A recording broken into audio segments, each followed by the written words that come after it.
Hi, good evening, everyone. This February 1st, 2022 meeting of the Lake Oswego City Council is now called to order. Ms. Linder, will you please call the roll? Mayor Buck? Here. Councilors in boot? Here. Wendland? Here. Wynn? Here. Burdick? Here.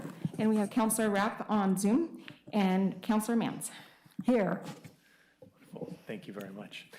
We are going to start with the Pledge of Allegiance. If everyone will please stand, remove your hats, and join us. I pledge allegiance to the flag of the United States of America and to the republic for which it stands, one nation, under God, indivisible, with liberty and justice for all.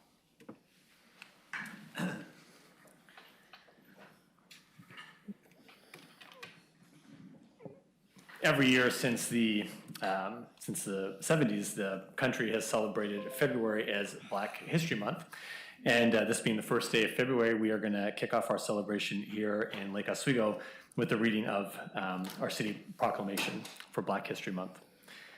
This Black History Month, we call on the people of Lake Oswego to join fellow Americans nationwide in recognizing the triumphs and contributions of Black Americans accomplished through centuries of immense struggle.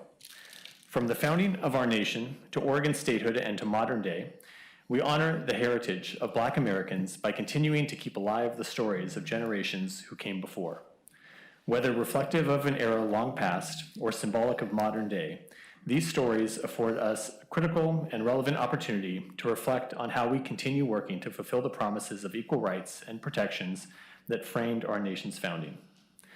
Aware of the dangers of a history fading away, Dr. Carter G. Woodson established the Association for the Study of African American Life and History in 1915. Dr. Woodson's commitment to the preservation and study of Black life, culture, and history led to the creation of Negro History Week in 1926. 50 years later, this celebration was expanded to include the entire month of February and recognized nationwide as Black History Month. Our state is rich with the legacies of those Black Oregonians whose contributions to our community forever shaped and enhanced our collective lives. Many of these stories are less known, such as that of Marcus Lopius, known to be the first Black man to set foot in Oregon in 1788, or that of York, a man who helped the Lewis and Clark expedition navigate its way through harsh climates while saving the crew from starvation and serving as an emissary. We recognize Letitia Carson for being the first Black woman to secure a land claim, and Kent Ford for leading efforts to feed hungry children before school while also working to open free health clinics for all in need. We also remember George Hardin, the first Black Portland police officer. These names are just a few of the many important Black figures in Oregon's history who have positively shaped the present day. It's imperative we continue to publicly recognize and address the lingering effects of Oregon's founding as a state originally hostile to Black Americans and the gentrification of traditionally Black neighborhoods. The disparate impacts Black families experienced generations ago as our region grew remains an unjust weight on current neighbors. The impact of this history, combined with volumes of stated and unstated policies and systems detrimental to the advancement of local Black families, is felt today through a severe generational wealth, education, and earnings gap, which further manifests itself through poor health outcomes. Today we celebrate historically significant milestones, such as the election of the first Black members of metro area city councils, including our own. That progress of basic representation is critical while also severely overdue. May our community-wide work towards a more equitable future for all residents continue to highlight the important stories of the past and work yet to be accomplished. More history will be made in the future. Let us pledge to honor Black Americans everywhere through an unending commitment to creating a city where our Black residents feel safe, valued, and sincerely included. Through education, leadership, and equal opportunity, we can foster a new story, one of growth, change, and equality. Now therefore be it resolved that we, the Lake Oswego City Council, proclaim February 2022 as Black History Month. We call on the people of Lake Oswego to join their fellow residents across the United States in observing this month through local programs sharing important stories. May we all make a conscious effort to keep alive the Black history that has so thoroughly enriched the fabric of our city, state, and nation. Signed this day, February 1, 2022. All right, thank you. We have some great programs taking place in the city to celebrate Black History Month, and we do ask everyone to take part. It would be fantastic. With that, we are going to move on to public comment. Ms. Linder, do we have folks for public comment? I have public comment from Megan Busby and Andrew. Wonderful. Okay, please come forward.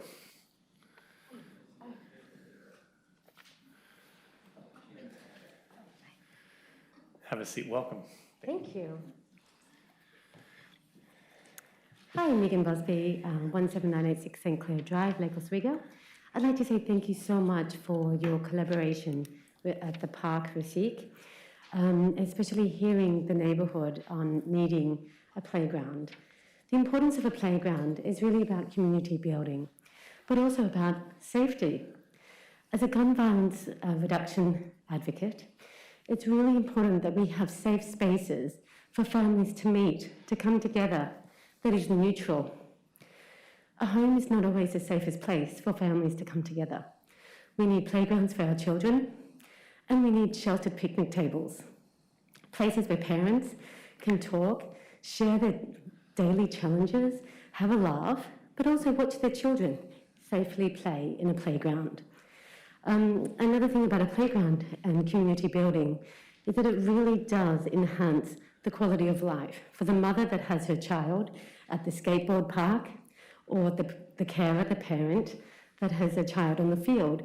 If they've got other children, the importance of this playground is detrimental to the welfare of our community. For where I live, I don't actually have access right now or anywhere where I can safely take my children to play on a playground. My children don't have a place to freely allow their mind to explore, to develop that imaginative inquiry, one of those fundamental learning aspects in younger childhood development, and a place that really enriches their gross motor skills. Parents can't access school grounds all the time, especially during the day, so the importance of this playground is absolutely fundamental and critical at Rasik Park. The other part that I'd also like to acknowledge is that to build this playground with a view of sustainability and environmental aspect as well, something that's really going to blend in with nature, something that is themed, something that enlivens the imagination, and I think our children will talk to that in a little bit too. Thank you for your time. Thank you so much. Appreciate it. Andrew. Hello, my name is Andrew Moyes. I'm a resident of the Palisades neighborhood area. My daughter's a student at Westridge Elementary, and I myself an alum of Hallinan Elementary. When I think about this park and the development in the Stafford corridor, I think it's important, as you mentioned, to continue to emphasize opportunities for community development. And in doing so, in the design, it seems like we need to be intentional about the covered area and the size of that covered area and the utility that it can provide to local residents. So when I think about like birthday parties and things like that, having a covered area that can accommodate, small gatherings, having fixed counters, sinks, and things like that really provide utility, broader utility to the community, so that we can all come together and really enjoy the park in a way that can create memories that will last a lifetime. Wonderful. Thank you. Thank you very much. We appreciate you both being here. Kirsty Riley, please. And Mario. We're good. Thank you. Yes. Okay, so I'm going first. Yeah? Welcome. Thank you, Mayor.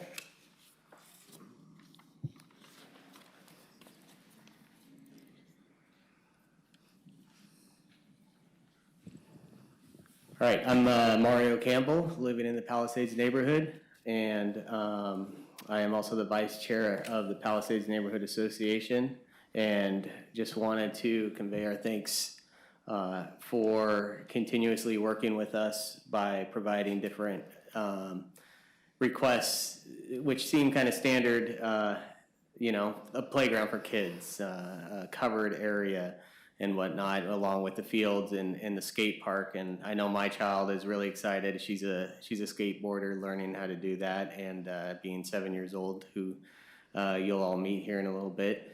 And yeah, so she's excited about the skate park as well. But I'm also up here to hopefully, drive home the importance of this picnic shelter that you guys are looking into providing.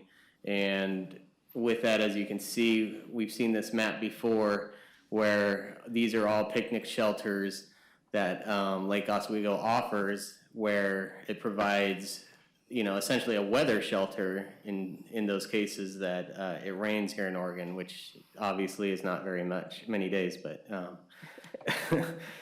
but yeah. So with that, we have these examples of Lake Oswego picnic shelters, and you can see they're pretty good weather shelters. And then we get this drawing of what is going to be provided at Rosique Park, and then this is where the hesitation and the feedback I'm getting from residents in the neighborhood of, hey, it looks more like a sun shelter versus a true shelter where, if parents are bringing their kids to go skating or whatnot, that could be like a local hangout spot for the parents, or, you have your birthday parties, retirement parties, and other centralized locations just to hang out. So with that, I just wanted to say thanks again, and then I know this is still in process. It's not, this picture is just a generalized picture for now, and I know there's going to be more discussion about this and the playground itself. So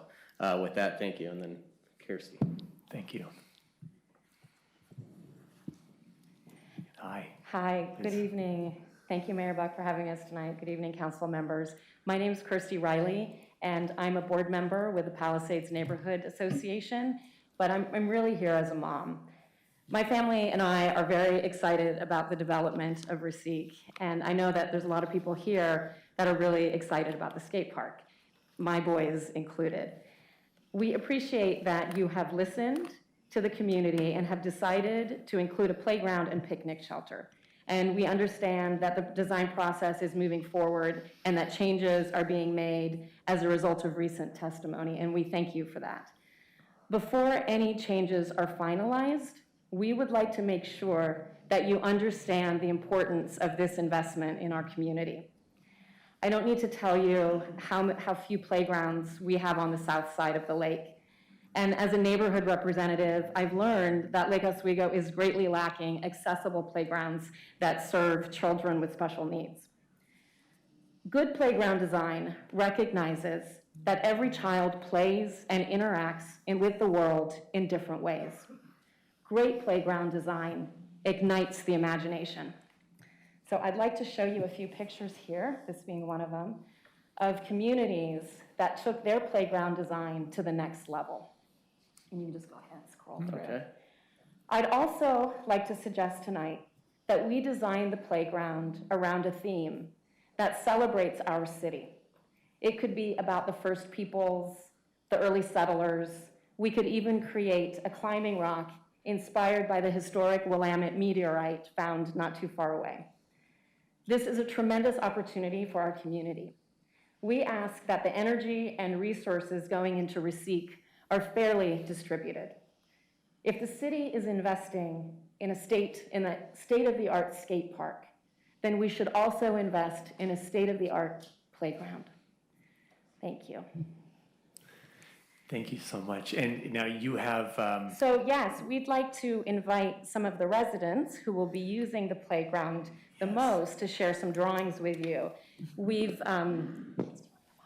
so Westridge and Palisades World Language students were asked if you could design the playground, what would it look like? And this is what they came up with.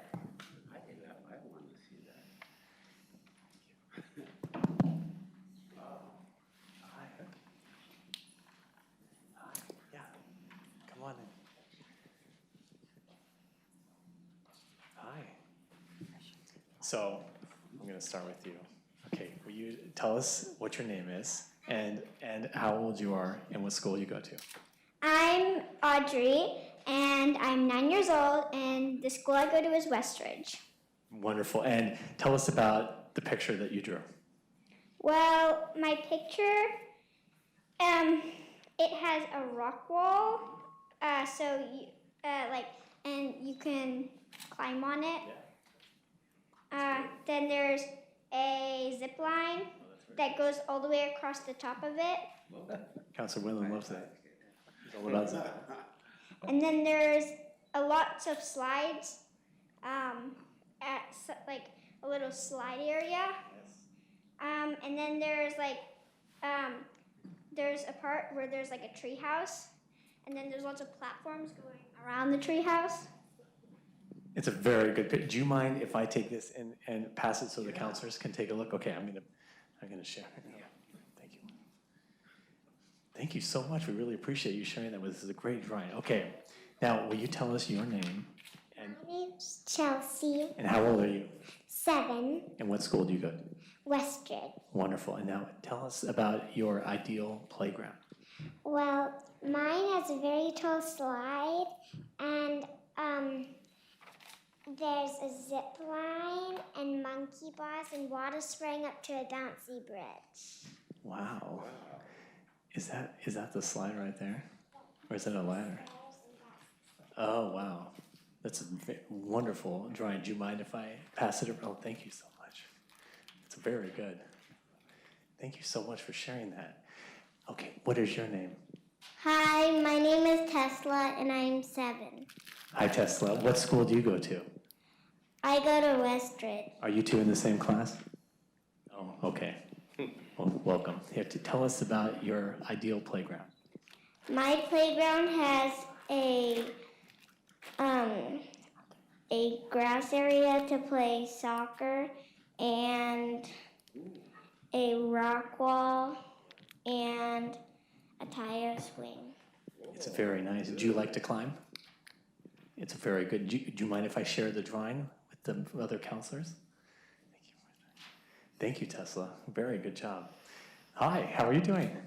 Okay, what is your name? August. Hi, August. Nice to meet you. How old are you, and what grade are you? What school do you go to? I am 10 and I go to Westridge Elementary. It's so nice to meet you, and I appreciate you being here. Tell us about your ideal playground. Well, there's a rock wall and it's it's hopefully going to be based off the Foothills rock wall. And then there's also a spider web like the one at Westridge Elementary. And then there's just a play structure.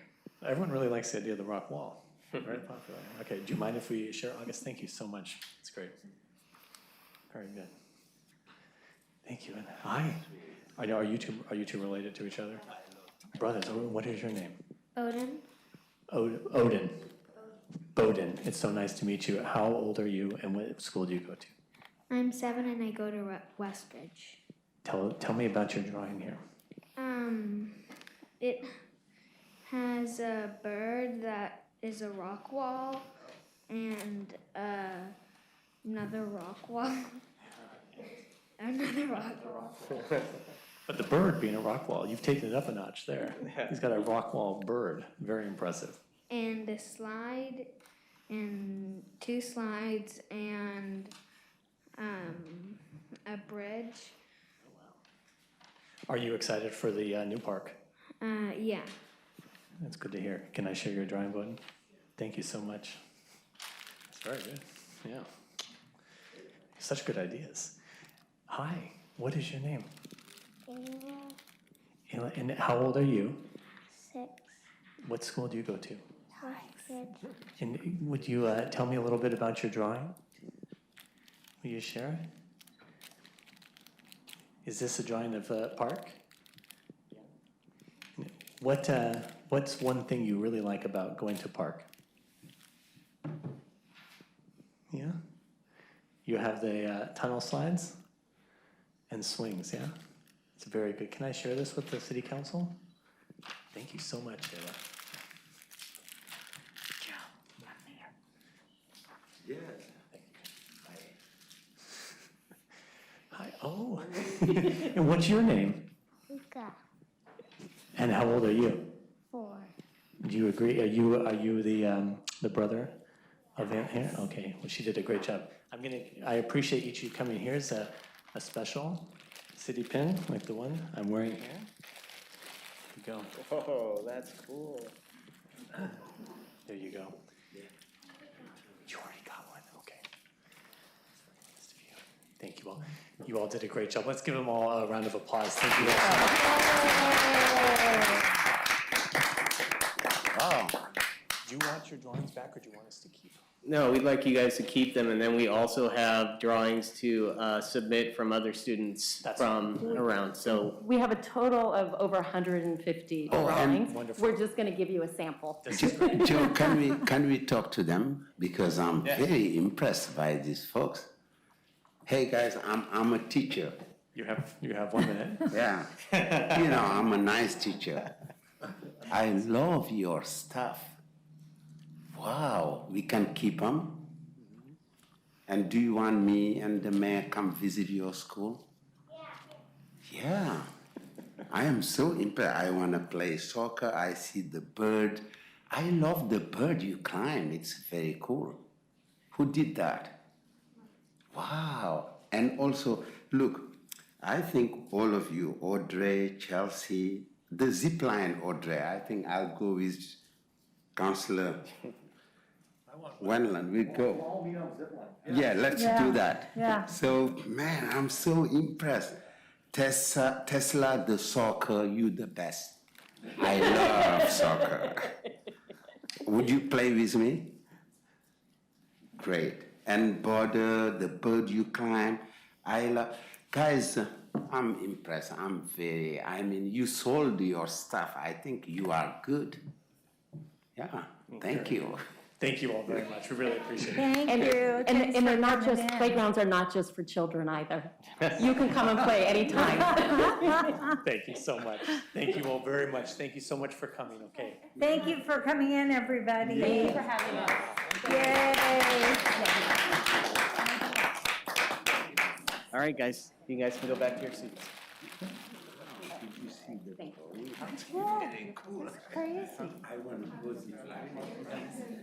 I'm totally on with that. I would look for it. Yeah, thank you.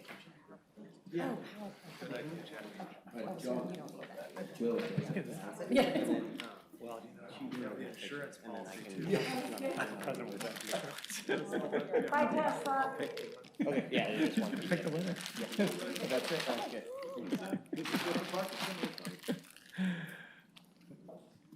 That was great.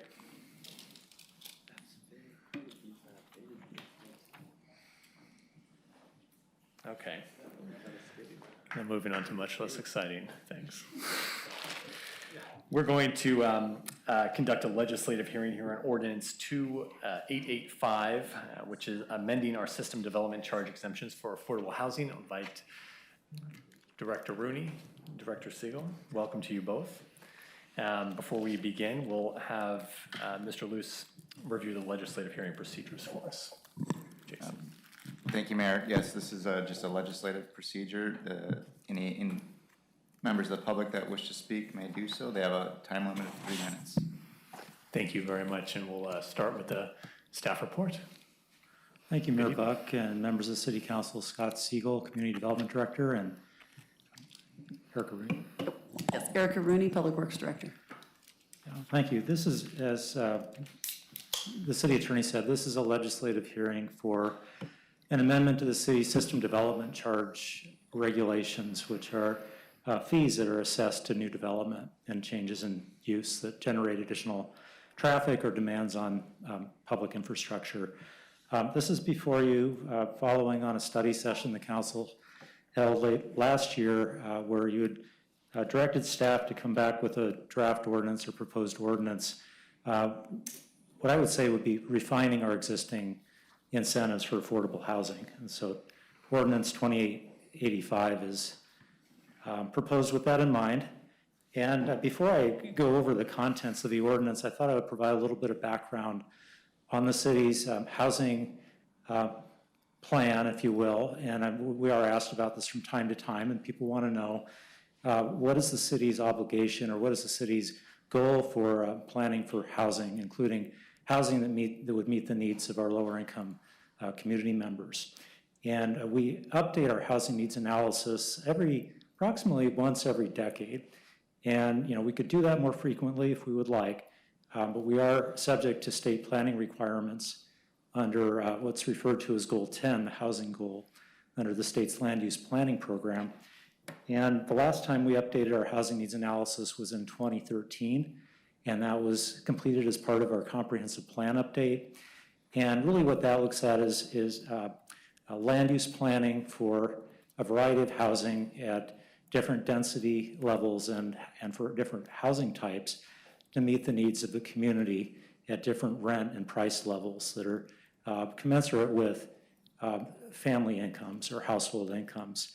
So it's derived through population and employment forecasts that look at a very high level at what our population growth is anticipated to be, different income levels for residents that would be coming into the community and those who are already here, and then forecasting our land needs so that we're making sure that we're planning and zoning a sufficient amount of land for development and for new housing to meet those needs.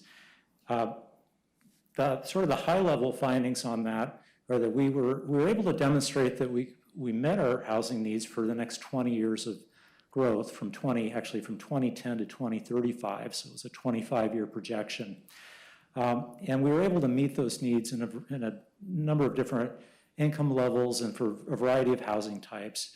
Really the housing types or density levels that we pay the closest attention to when we're considering the needs of lower income households in the community are the medium and higher density categories, because that's really where you can attain a sort of an economy of scale if you're developing new affordable housing or trying to accommodate that need.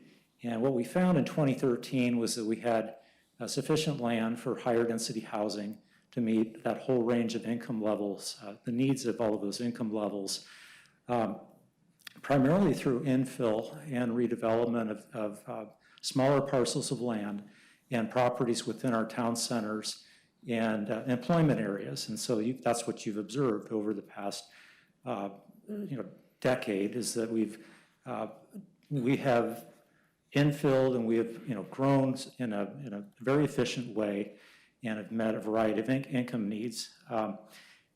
The target really for lower income households or family housing needs is really targeted at those who are earning 80% or less of area median income. And you've heard of this, we've discussed it previously, and really what that's based on countywide data, and the metric is established by the Department of Housing and Urban Development, the federal government, as well as Clackamas County and other jurisdictions in our region. That 80% or less of area median income is really a target that the council has acknowledged or has adopted, and it's part of our affordable housing program and the incentives that the city offers, that we would provide those fee waivers or incentives for eligible housing developments that are able to meet the needs of those earning 80% or less of area median income. So the ordinance in 2885 is really targeted at that strata of housing or income. And we have a number of projects that are in various stages in the pipeline already. The property that Mercy Housing Northwest is proposing to develop at Merrillhurst Commons is in the early stages of the development review process. That project would, if it's built out as they've envisioned it, would provide approximately 100 rental units, apartments for families. And I believe they're 1, 2, and possibly 3 bedroom, but they're for families as well as individuals, and would meet housing needs at or below 60% of area median income, I believe. So they're addressing a particular need in the community. You've also received presentations or have heard from Habitat for Humanity, and they have a property that they've secured on the other side of town on Boone's Ferry Road. That's a different model. Their model is that they develop housing for families to own either single-family dwellings or townhomes that are for sale. And the price is controlled either through a land trust or through contractual agreement so that it's assured that those properties remain affordable and that the households are not bumped out of their housing. It also allows families to gain equity and develop some foothold in the housing market so that they can move on and move up. So it is a different model. Our existing incentives, and I'll really underscore this, our existing incentives apply only to for rent housing and multifamily housing specifically, and for developments that have 20 or more units in them. And we created that initially with the objective, the policy objective, and the council goal was to help facilitate the development of an affordable housing community in Lake Oswego, utilizing the Metro Housing Bond funds. And the Metro funds are really geared toward rental housing. The local implementation plans in the region prioritize that, and so that was appropriate.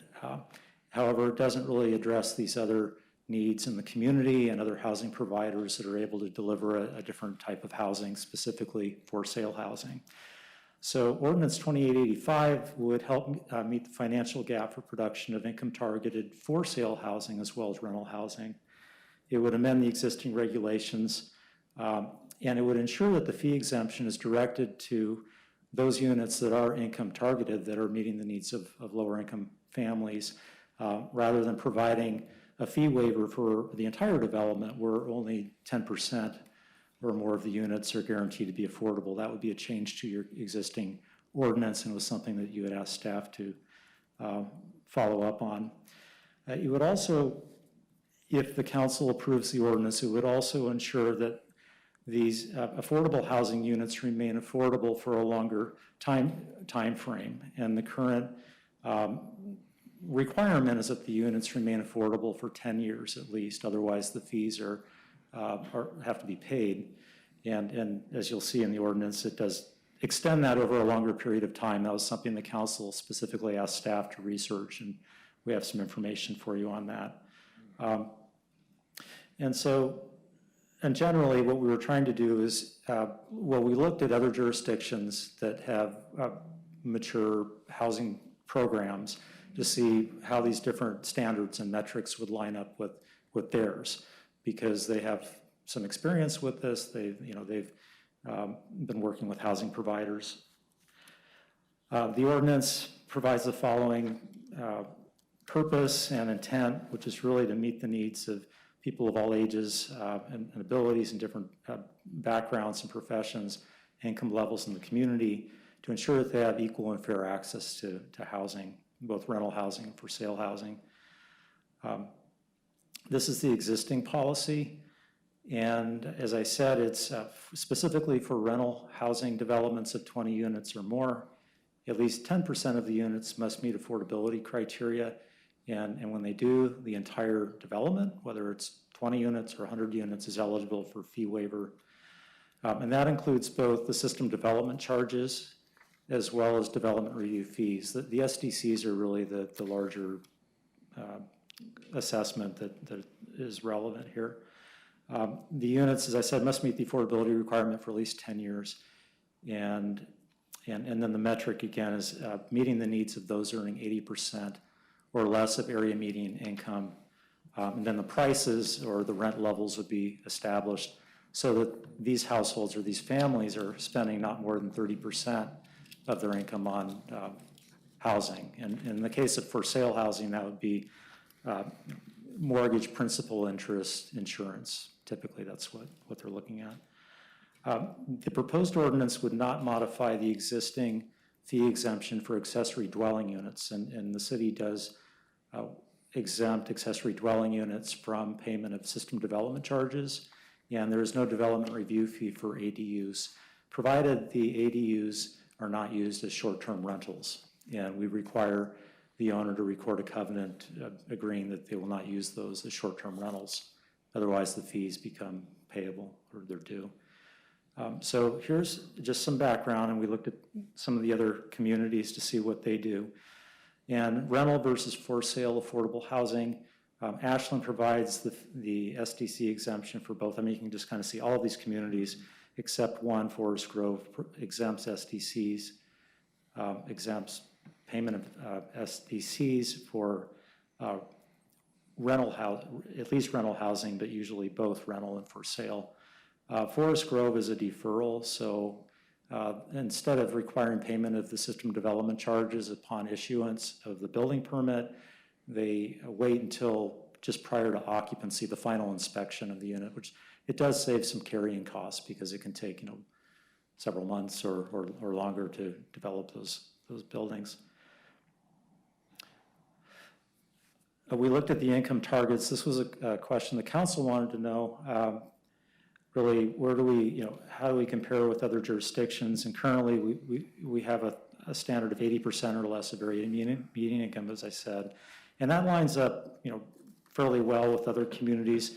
For their standard for sale units, they typically have a higher income allowance or threshold for those units than for rental units, which may be 60% or 80%.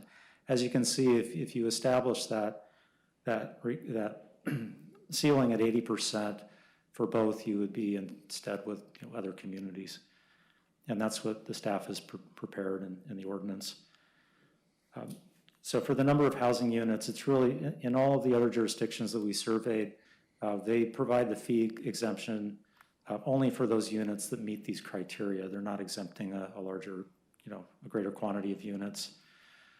For the number of years the units must remain affordable, the council was interested in knowing why other communities may require that time frame to be as long as 60 years. And the city of Portland, I believe, is the only one that requires that for both rental and for sale units. Ashland requires it for rental units. Their structure is a little bit different in that for the for sale units, they require that to be affordable for at least 30 years. And then it's really a deferral at 30 years, because once you hit 30 years, if they're no longer affordable, then they have to pay it back, but it's prorated. So for every year beyond 30 years, it's prorated that proportion less. So it's 60 years, but the requirement is only 30, I guess you could say. They did update their ordinance, I think, last year, and I contacted their community development director. They said there was a lot of discussion about whether they should require it to remain a longer period, 60 years, or reduce it. The input that they received was that lenders primarily were really, some lenders would not lend for a project if it was more than 30 years. They felt that it should be aligned with kind of conventional mortgage terms. That was the feedback that they received. But it's something that I think they're going to continue to monitor and evaluate. But as you can see, other jurisdictions have established requirements of 20 years, 30 years, on up to 60 years. I did try to contact someone at the City of Portland, but unfortunately I wasn't able to get a response. So that's really a policy choice, and the council should provide direction on what you would want that to be. The proposed ordinance is at 30 years for both types of housing. So in conclusion, the staff recommendation is to conduct a public hearing, and if the council chooses to then adopt Ordinance 2885, and it would implement the following changes that are in front of you there. We would also ask the council to provide direction on preparing a resolution updating the master fee schedule to implement this sort of same changes in that document. We would bring back a resolution for your consideration on that. And with that, Ms. Rooney, Director Rooney, and I are here available to answer any questions you might have. Okay, thank you. We're going to open this public hearing, and do we have anyone? The hearing is open. Ms. Linder, is there anyone testifying? No, Mayor. Okay, then the hearing is closed. Okay, now questions of staff. No, no questions. Okay, well, I have. Okay, Councilman, you start. I just want to get at the pros and cons of going at 80% versus 60%.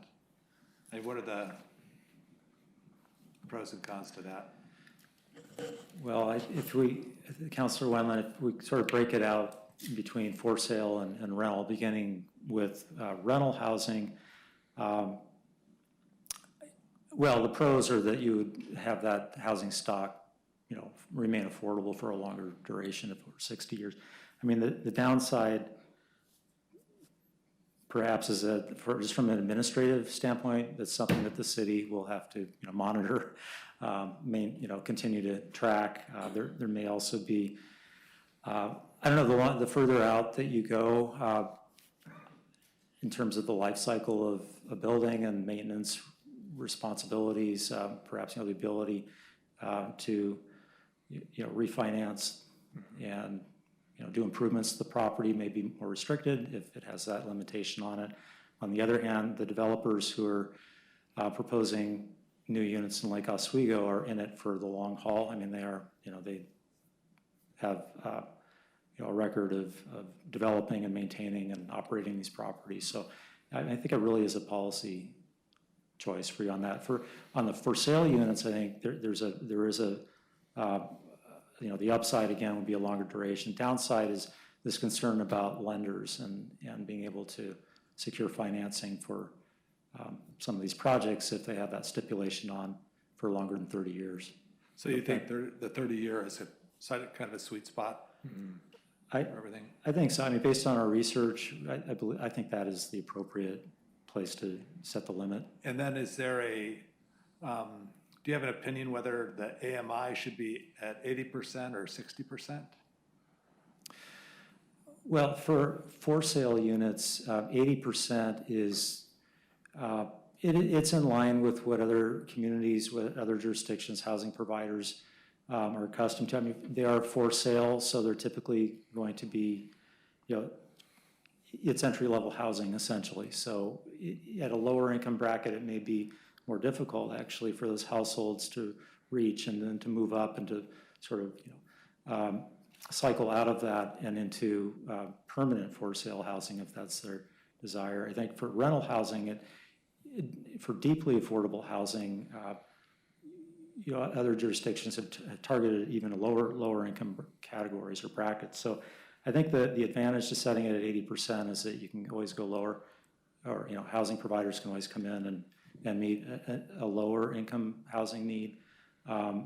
If it's set too low, then we may miss out on opportunities perhaps to provide family housing workforce housing at a higher income level. Yeah. So 80% is a good, you think you would recommend 80? Yeah, that's what is proposed in the ordinance, Councilor. Thank you. Thank you, Councilor Wynn. Oh, thank you. I just had just two quick questions. First, on the topic of banking, I know that you'd mentioned that for some of the developers, the banking is one thing. I'm not concerned about that as much. I'm more concerned about have there been any examples of other situations where as a person that qualifies to buy a home in one of these properties, has it been more? Have you seen examples of things being more difficult in terms of obtaining financing for a home that essentially has this restriction on the deed? I think that was, Councilor Wynn, I think the feedback that we received from my counterpart in Ashland was that from their experience, it may be more difficult for the prospective home buyer to get financing to do that. But of course, we don't have any direct experience with that. Okay, because that would be something I'd love to be able to see if we can incentivize the developers to do that, but then also have the bank step in to help out. Because I know that, for example, with some of the projects with Habitat for Humanity, some of us had seen on that tour, that there were specific banks that kind of partnering with that, so that kind of incentivize that. I understand they have partnerships that, and I was speaking specifically to where that community had established more than 30 years as the obligation. That feedback they were receiving was it may be more difficult to get financing, and then for the homeowners themselves, the feeling was, the feedback was that, well, are we really homeowners or are we renters? What is really the experience there? But that's more subjective. Okay. The other question I had would is relating to that. How do we make sure that, how do we find out if this incentive is working? I know that we've had this incentive on the books for some time now and with the rental housing, and that really hasn't produced any additional affordable housing stock. But say we put this ordinance into place, you know, is there a certain time we could check into this after 2 years? Did we, you know, can we have some tracking on to see how many new housing starts that that are taking advantage of this program? That'd be something I'd like to kind of be aware of, so that if we need to tweak to Councilor Wendland's point, whether if that 80% or 60%, what are the levers we have, so that we can adjust that, so that we ultimately achieve that goal of incentivizing a more affordable housing stock. Yeah, thank you, Councilor Wen. And for the council, just generally, if you know, we're in the very early stages of developing a housing program, if you will. I mean, we've been responding to interest that we have received from prospective housing providers, builders, and building our program as we've been going, of course. So it would be very appropriate to have a check-in, and you know, we have projects in the pipeline, so it's not for a lack of interest. I think it's just having all of the pieces line up, the incentives, the ARPA funds. So having these incentives really just, I mean, it helps fill only a small percentage, relatively small percentage of the gap. So, you know, these projects require a whole stack of capital. And so, you know, the opportunities that have been made available by the city and the county and our state legislative delegation more recently, I think, have made, you know, at least one project viable. And so this is just one part of the puzzle, and you know, I'd be more than happy with the city manager's direction to come back at the appropriate time and report to you. Thank you. Thank you, Councilman. Councilor Mans? Thank you, and thank you for all the work on this. It's been an incredible journey, I'm sure. My question is this, and I don't know how germane it is to the conversation, but it's predicted that interest rates for commercial money are going to go up at least once this year, if not twice. Do you think this will impact interest in development of this sort of property? And if so, how is that going to impact folks who would be trying to buy these houses? Again, I know this is a little on the econ side, but I don't know, perhaps you've heard something. Well, I think your sense of that is correct, that the cost of housing, relatively speaking, is going to go up as interest rates go up. I don't know if the city manager has anything. Yeah, most of these developers do use some conventional financing tools as part of their projects. So to the extent that the ability to borrow money from a bank is more expensive, it will affect their projects. So the incentives like this one will become even more critical to closing their financing gap to make sure that they can build the project. Great. Thank you. Thank you so much. I just have two questions, and one of them is kind of like Councilman Mansell, not as relevant. But in regards to the resale figures, did those numbers do they kind of? Well, I guess I would ask. Did you talk to Habitat about that? I did not reach out directly to any of the prospective builders out there on that, but that was in that percentage, you know, annualized. I think it was about 4% over 2 years or 3 years. So I mean, it's nominal. You know, it's allowing some appreciation, perhaps, you know, keep up with inflation. So, you know, if the council wanted stakeholder input on that, we could certainly come back, or you could continue the hearing, I suppose, and get input on that. Well, I know that I will say Habitat's very aware of what you're doing based on our interactions with them. So I would expect that if they'd had concerns, we would have heard something. Okay. I know we learned they have their own criteria with the land trust, and just wanted to make sure they were somewhat, at least not in conflict. Okay, we don't think they're in conflict. No, I don't have any reason to believe that they are. And the standard that we've proposed is consistent with what these other communities have adopted, where they do have habitat. Okay, and then this is just a general question. Rental, let's say like in rental housing, for instance, as people, price or when they income out of the qualification. How does that line up with the Oregon, kind of tenant law? That would be a question for. You ought to ask some of our nonprofit housing providers. As far as I know, they don't usually, they don't move anyone out. If someone's fortunate enough to all of a sudden not be in income qualified anymore, they don't ask those tenants to move. But when those tenants do move, then they replace them with tenants that are income qualified. Gotcha. Okay. That's good. But we could ask that question. I'm speculating that there's not a big push to push people out of stable housing. Yeah, that's right. Okay, that's good. Okay, and would someone like to? Go ahead. Move to enact Ordinance 2885. Second. Okay. Is there any discussion? No. Okay, then we will vote. Ms. Linder, we'll take a roll call, please. Oh, hold on. I just want to ask if Councilor Raff has anything to say or questions. Good.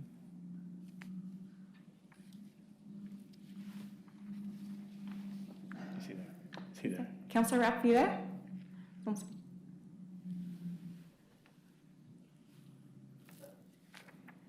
No. You guys hear? Oh, yes. We can hear you now. Oh, thank you. I just switched to my headphone. Thanks for asking. I'm all good. Okay, perfect. Thank you very much. Okay, then we'll call the roll, please. Mayor Buck? Yes. Councilor Zambu? Yes. Wenman? Yes. Nguyen? Yes. Burdick? Yes. Rapp? Yes. And Mans? Yes. Thank you. Motion passes 7-0. Thank you very much. Thank you Mr. Ernie. so Mr. Siegel, much. thank you. Okay, so next we have a series of annexation hearings. We are going to take these kind of one at a time, but then Mr. Espy will probably just stay with us the entire time. So we're going to hear on one, we'll take a vote and then move to the next. We start with Ordinance 2880, which is annexation of 0.96 acres at 2112 Goodall Court. And we welcome Mr. Espy. Before we begin, we will have Mr. Luce read us the hearing procedures for these quasi-judicial matters.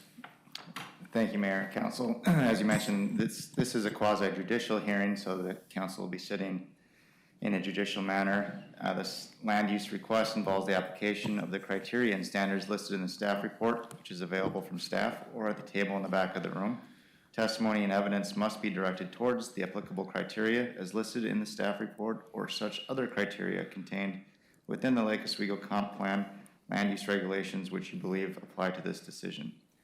Please identify to the council the criteria or standards you are addressing so the council may consider your testimony in relation to the applicable criteria or standards.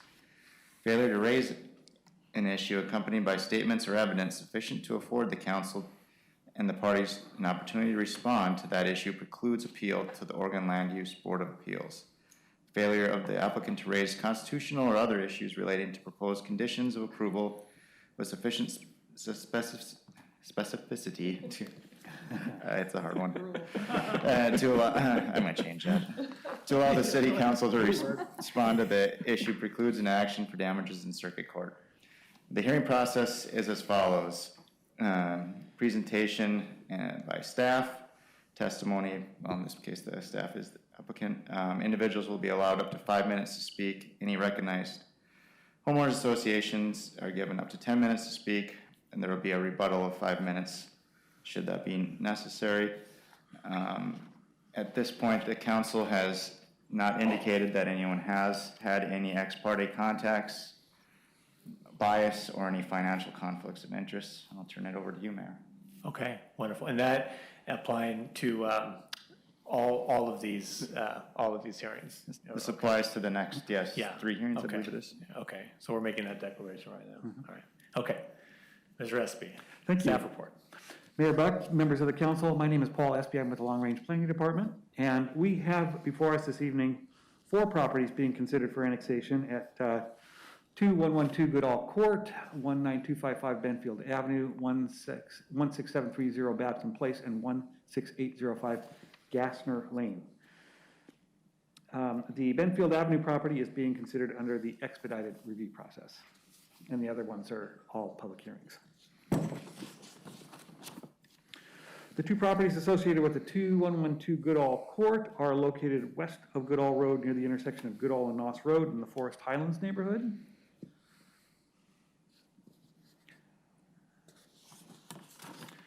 And the subject properties are currently zoned R20 in Clackamas County, and they're designated R15 on our comprehensive plan, and they would be zoned R15 upon annexation.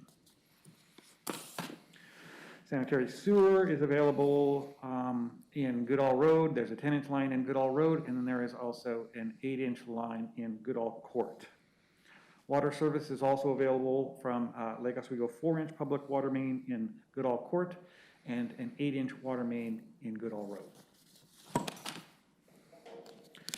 19255 Benfield Avenue, which is being processed as an expedited review, is located west of Benfield Avenue near the intersection of Benfield Avenue and Childs Road in the Rosewood neighborhood.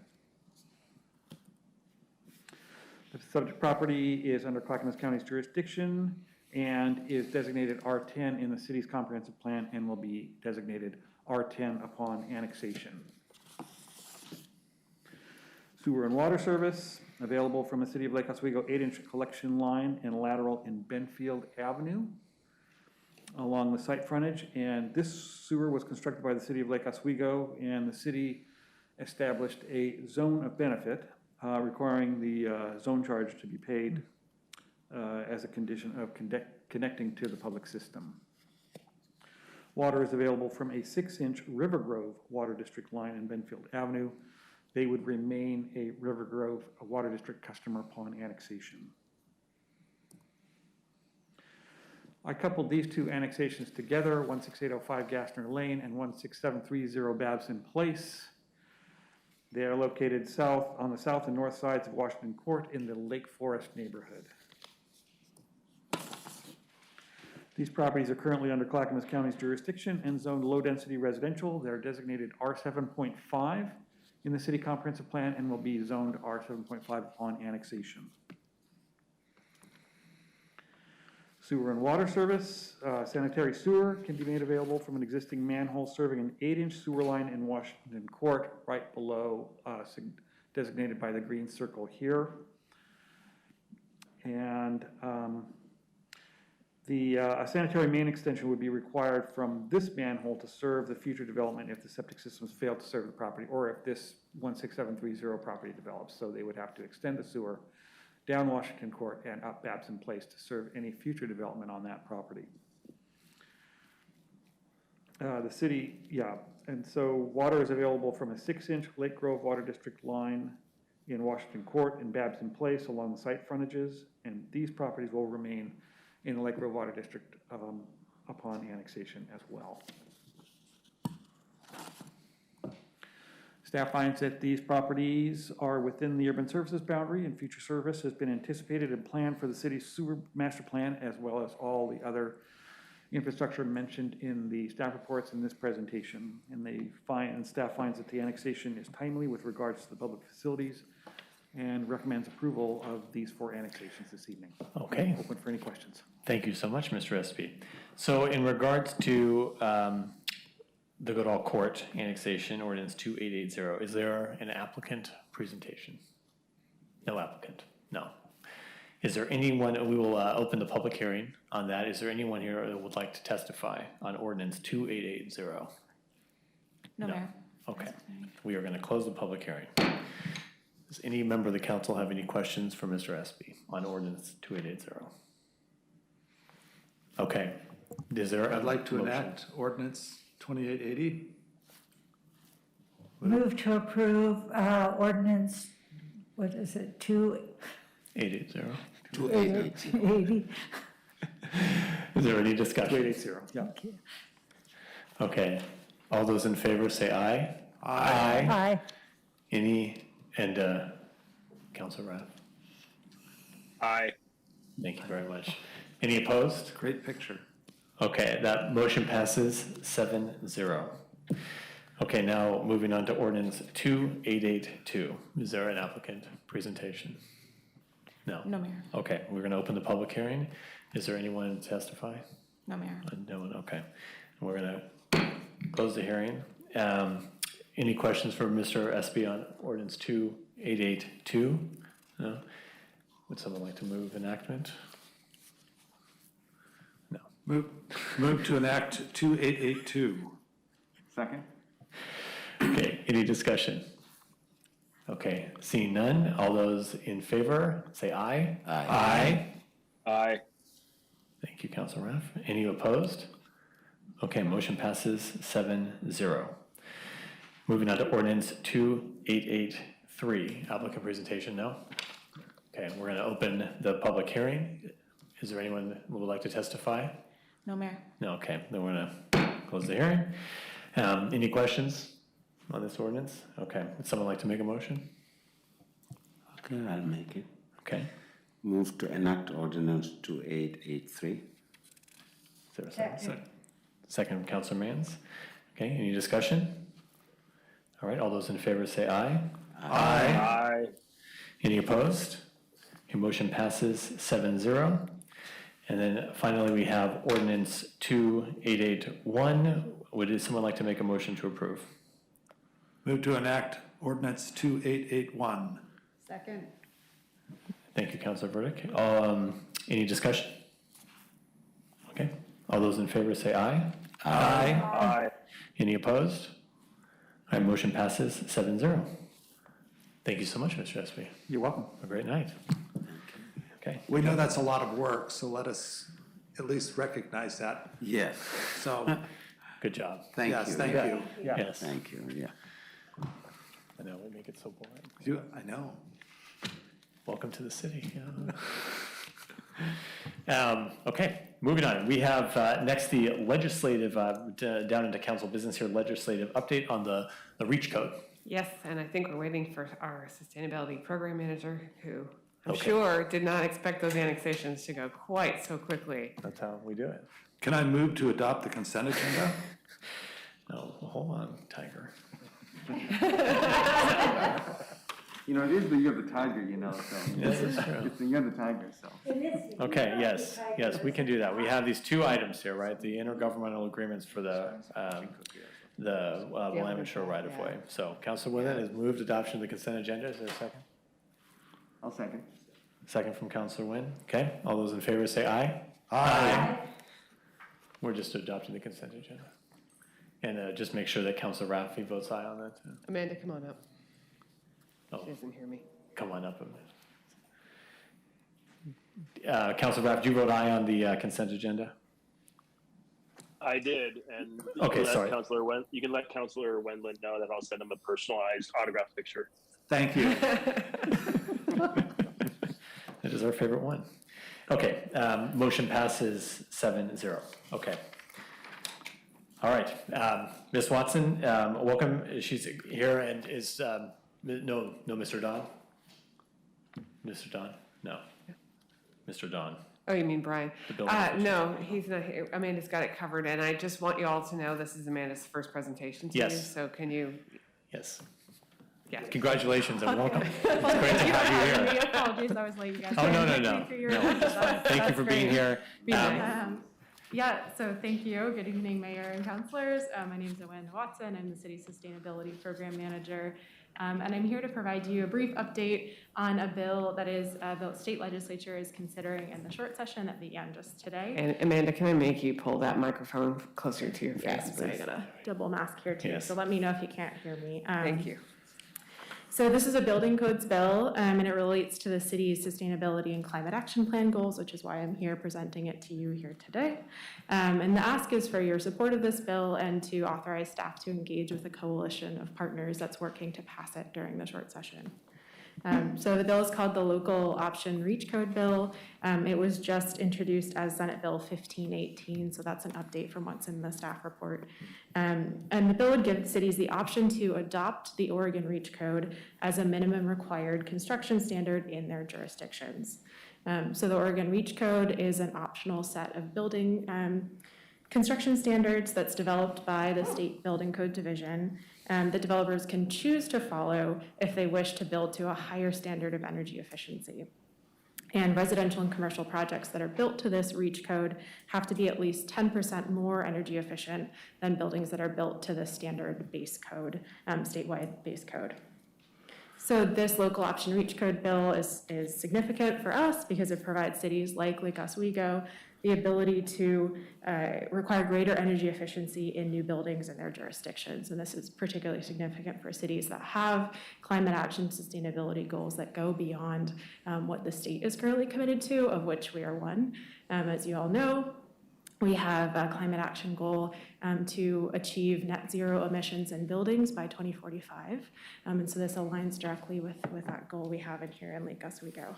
And for some context and probably review for all of you, the buildings are one of the largest sources of emissions in cities, including in Lake Oswego, and increasing energy efficiency is one of the most cost-effective tools that we have to address building emissions. So it's a really good approach from that perspective.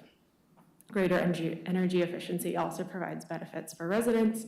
It helps to reduce the cost burden of energy utility bills and improves building safety and health and comfort. It also can help to increase resilience in buildings in extreme weather events, wildfire smoke, things like this that we've experienced in our community over the past year plus. And again, as you all know, cities are currently preempted by state law from adopting local building codes.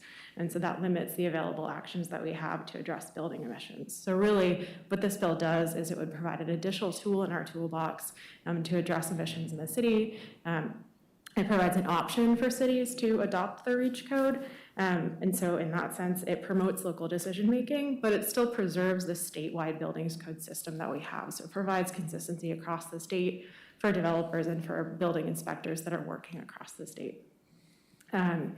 So SB 1518, it's supported by a number of other cities across the state and in our region here, including Beaverton, Milwaukee, Portland, Eugene, Corvallis, and Bend, and by a number of community associations and industry associations that are working on climate action sustainability. So the Lake Oswego Sustainability Network here in LO, their board of directors voted to support the bill, and they're actively working to advance it, as is the League of Oregon Cities. Again, it aligns with our sustainability and climate action goals. It aligns with the city's legislative principles to preserve local decision-making and to leverage partnerships and coordinate with other agencies in our region. So with that, I would recommend that City Council would support the bill. And with Council's authorization, staff would engage with those coalition partners to work together to support the passage of the bill in this short session, including by writing a letter to Senators Wagner and Representative Salinas asking for their support of the bill, again, if Council is in agreement of supporting the legislation. So I'm here and happy to answer any questions you might have. If there's anything technical related to building codes, I'm happy to follow up with our building official, Brian Don, after the meeting and get back to you on that. Okay. Thank you very much. Great presentation. I'll note too that the Metro Mayors Consortium, we have this as one of our top items on the legislative agenda for the short session as well. Councilor Woodland. I just want to make sure, when you say net zero emissions by 2045, that's for city-owned buildings, or is that for every building that's going to be built? That's a community-wide goal, yeah, that we have for 2045, so some time from now. And net zero is both, it can include offset strategies in addition to reducing the energy used in buildings. Okay. And I guess my other question is, since we just got off the topic of affordable housing, have we done an economic analysis to see what this would be doing to our cost of housing? I think it's a fair assumption to say we want people to live here and we want to have affordable housing, but do the requirements that we're putting forth, would that restrict the economic advantage of having some of these programs? That's absolutely a great question. We haven't done any independent analysis in LO, but a couple things I would say to that. One is that the bill does not require cities to adopt it. So were the bill to pass, we would then have the option here to consider what that would look like in Lake Oswego and make a decision whether or not to adopt the REACH code. There's been some economic analysis done on the REACH code, both when it was developed at the state level and passed by the Building Codes Division. So their standard is that it has to be both technically and economically feasible. So when they developed the code, that was one of the standards they used. And then the coalition of community groups that's behind the bill includes the Northwest Energy Efficiency Alliance, and they did a study that looked at proposed measures that would make a building 15% more energy efficient than the state code, so a little bit higher than what the REACH code requires. And they found that that would add about $800 in upfront costs for a model 2,200 square foot home, so 2,200 square foot home. So it's, it's a small fraction of the value. I think it obviously could have a potentially larger impact for affordable housing, but there are definitely groups behind the bill that, Central City Concern and some affordable housing developers that are supportive, because over the lifetime cost of a building, you're still seeing reduction in cost, and particularly that impact on residents is really positive. So, but that's a good point. Great, thank you. Yeah. Councilor Mans. Yes, I don't have a question. I just want to thank you for the very succinct and clear presentation, and hope to see you up here again. Thank you. I'm sure I will be back there again. Great, thank you.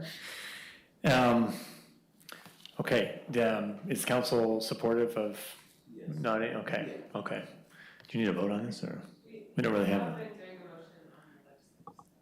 Okay, well, would someone like to make a motion that we support the REACH legislation?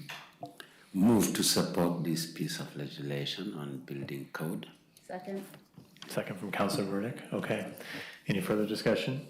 Right, all those in favor say aye. Aye. Aye. Any opposed?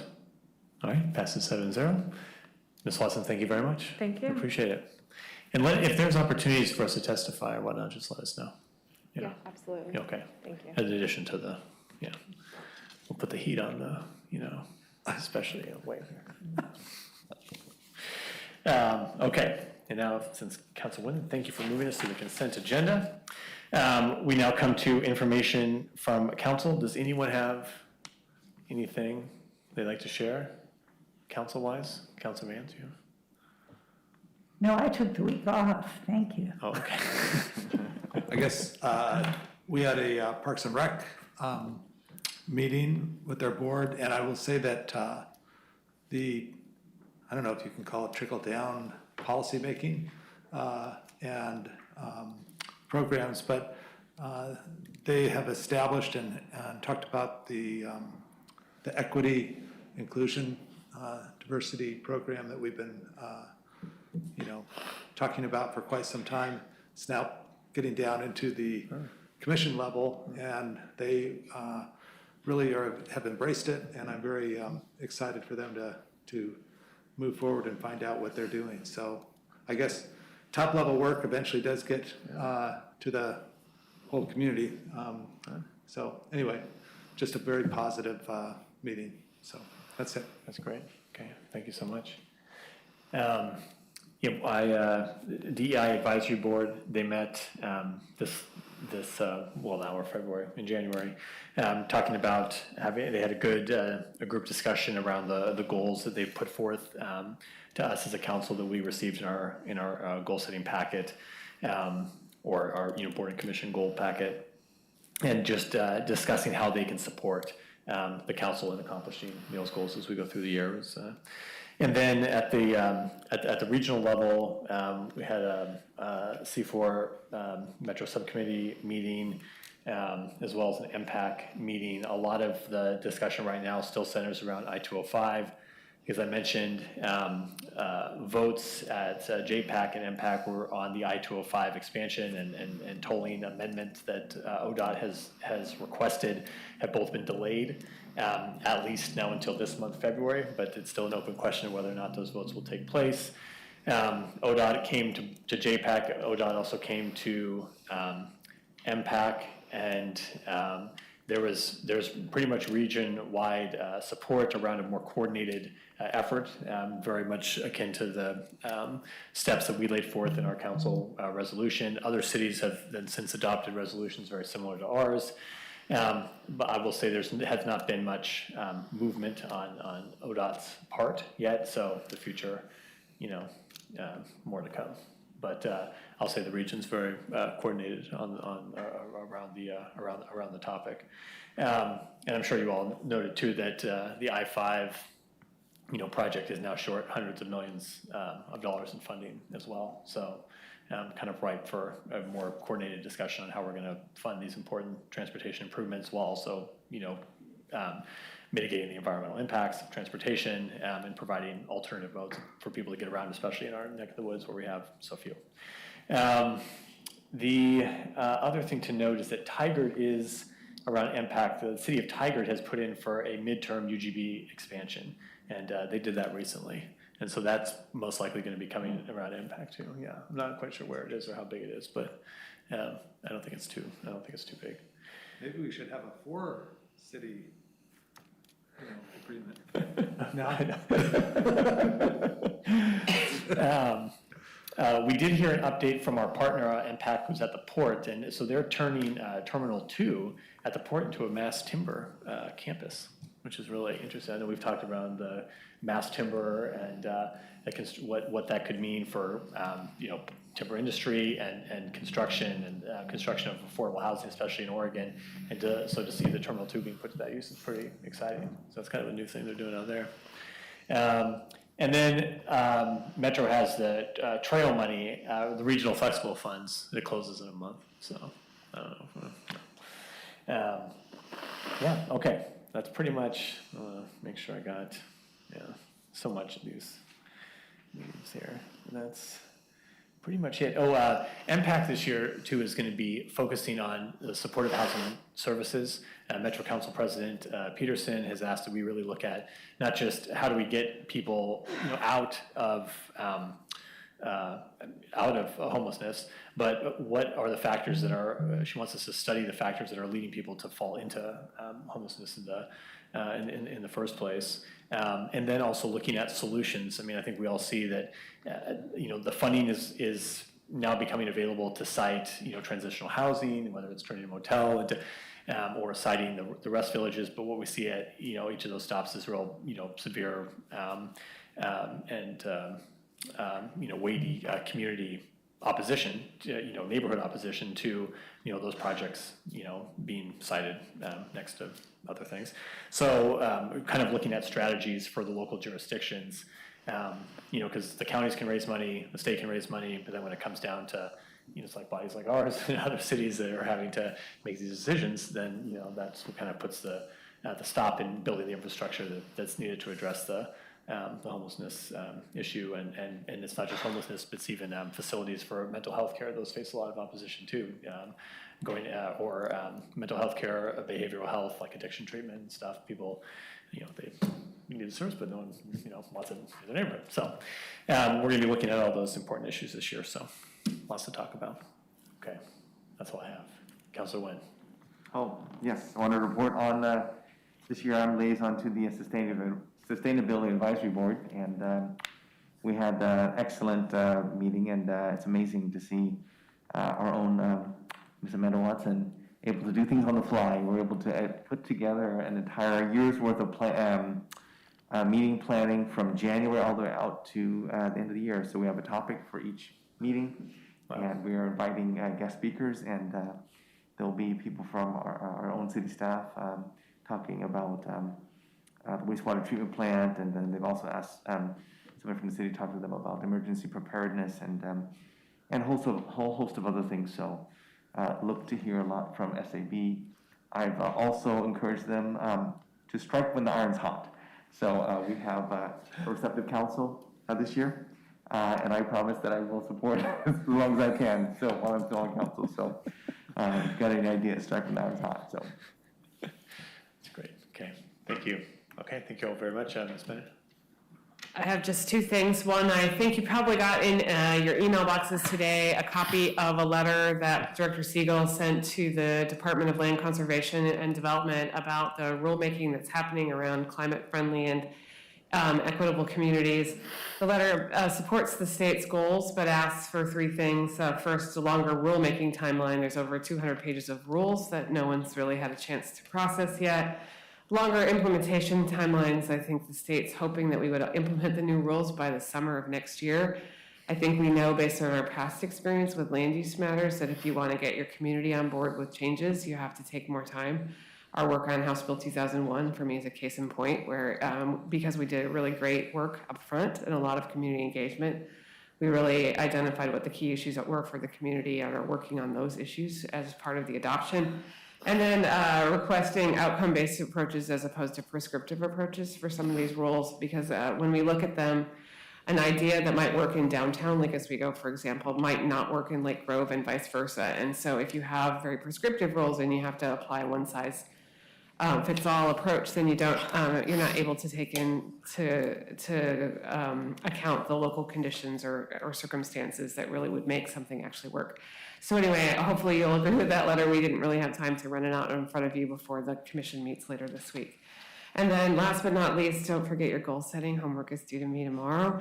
If you can't get it done, please just give me a call. We'll walk through the form. I'm happy to help you. Some of you I know have been thinking about goals for quite some time, so now it's just time for you to write them down and send them to me, and that will help us have a really productive day on the 12th. So yes. Thank you so much. Thank you very much. Okay, with that, we are going to now go into executive session, and I will ask Mr. Luce to read us the parameters. Thank you, Mayor.